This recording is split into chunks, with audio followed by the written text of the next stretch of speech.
लोकसभा निवडणुकीची धावपळ सुरू असताना रायगडच्या रोहा तालुक्यात धाटाव औद्योगिक वसाहतीतील सामूहिक जलशुद्धीकरण प्रक्रिया केंद्र म्हणजे सीईटीपीला भीषण आग लागल्याची घटना रविवार दिनांक 21 एप्रिल रोजी सकाळी 11 वाजण्याच्या सुमारास घडली। पाईपला आग लागल्याची प्राथमिक माहिती आहे। कोणतीही जीवितहानी झालेली नाही। आग एवढी भीषण होती की धुराचे लोट सर्वत्र पसरले होते। ही आग सकाळी 11 वाजण्याच्या सुमारास लागली।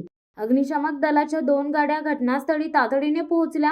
सद्यस्थितीत आग आटोक्यात आली असून धाटाव औद्योगिक विकास महामंडळ यांच्या ताब्यात हे सीईटीपी केंद्र आहे। आग लागली त्यावेळी कोणताही अधिकारी व ठेकेदार घटनास्थळी नव्हता। आटोक्यात आलेले आहे। आगीचं कारण समजू शकलं नाही, कारण खाली गवत आणि उलट साईडने पाईप होते, त्याच्यामुळे आगीचं निश्चित कारण सांगू शकत नाही। गवतामुळे आग लागली की पाईपांमुळे आग लागली, कारण का हीट एवढी असल्यामुळे आगीचं कारण सध्या सांगू शकत नाही। पण आग पूर्ण नियंत्रणात आलेली आहे आणि आता पूर्ण कंट्रोल झालेली आग आहे। कुठलीही जीवितहानी झालेली आढळलेली नाही आहे। पाईप 5-6 पाईप जळाले आहेत पूर्णसा, बाकीचे पाईप वाचवलेले आहेत आपण।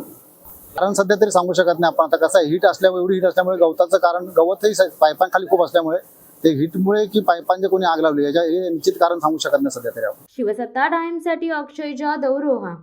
दे बेधडक वृत्त देणाऱ्या आपल्या शिवसत्ता टाइम्स न्यूज चॅनलला लाल बटन दाबून सबस्क्राईब करा आणि बेल आयकॉनला क्लिक करायला विसरू नका।